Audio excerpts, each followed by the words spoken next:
All right, so Tencent just dropped Hunyuan HY3, a 295 billion parameter open weight model, and it's going head to head with XAI's Grok 4.5.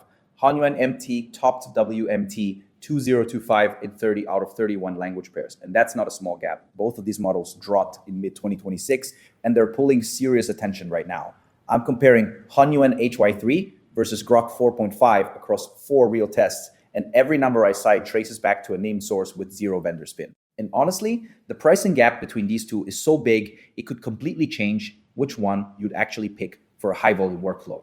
Whether that gap matters for you depends on something I'll get to at the end. So who's this actually for? If you're a developer picking a model for an API heavy product, a team doing multilingual work, or someone trying to not blow their token budget, this comparison is for you. I looked at 4 dimensions: multilingual accuracy, coding benchmarks, API pricing, and content policy. And the winner in your case might not be the one you expect. Test 1 is multilingual and Chinese language accuracy. If you've ever shipped a product to a Chinese-speaking market and had your model mangle the output, you know how bad that feels. Legal text, technical docs, minority dialects, one wrong translation, and the whole thing falls apart because you don't get a second chance when the end user is reading it in their native language. I looked at the WMT 2025 General MT Shared Task results, and what surprised me was just how one-sided it is. Hunyuan MT ranked number 1 in 30 of 31 language pairs, beating translation-specific models at comparable sizes. And Grok 4.5 has literally 0 published multilingual benchmark scores. BenchLN lists it as not measured. So on screen right now, you're seeing a real score versus a blank. Now, take that with a grain of salt, because those WMT 2025 results are for Hunyuan MT, a translation-specialized submodel, not HY3 itself as a general model. Grok 4.5 might handle multilingual tasks reasonably well in practice. We just don't have the benchmark data to prove it either way. And part of that enormous looking gap is simply missing data on Grok's side.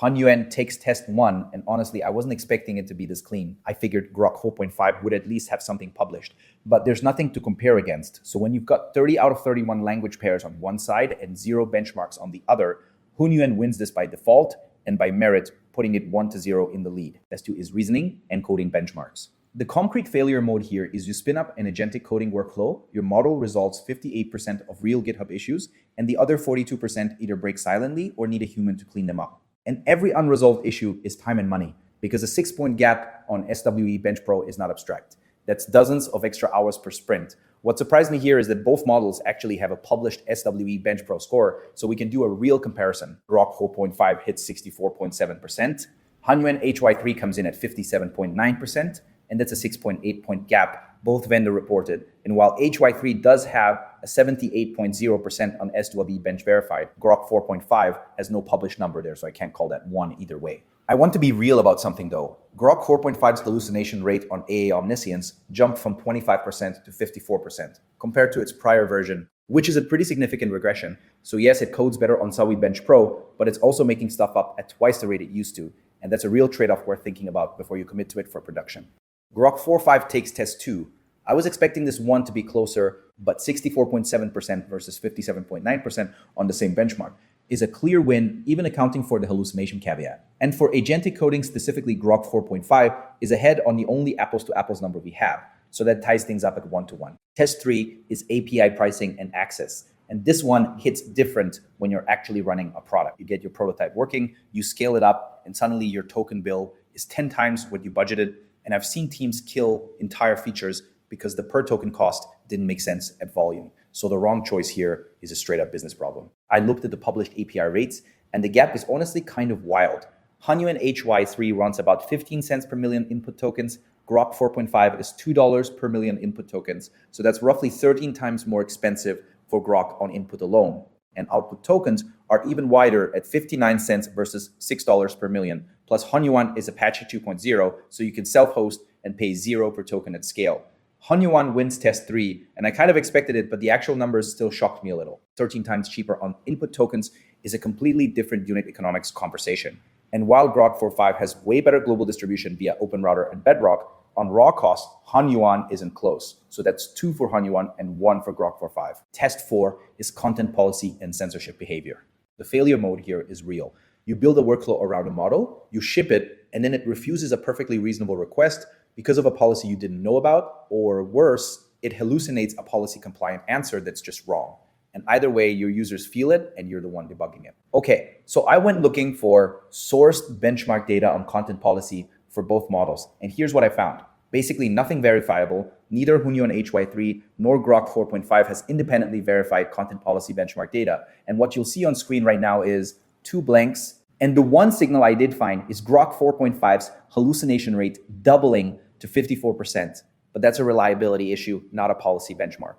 There's a lot of community chatter about Hunyuan video having relaxed content filters, but that's the video generation model, not HY3's text API, so it doesn't apply here. And Grok 4.5 has no published content policy docs to reference either. So honestly, this is just a gap in the data, and I'd rather call it a tie than make something up. Test 4 is a tie, and I was honestly expecting at least one model to have something published here, but neither does. So no winner, no loser, just missing data on both sides. And the running score stays at 2 for Hunyuan HY3 and 1 tie test on the board. If content policy is critical to your use case, you'll need to test this yourself.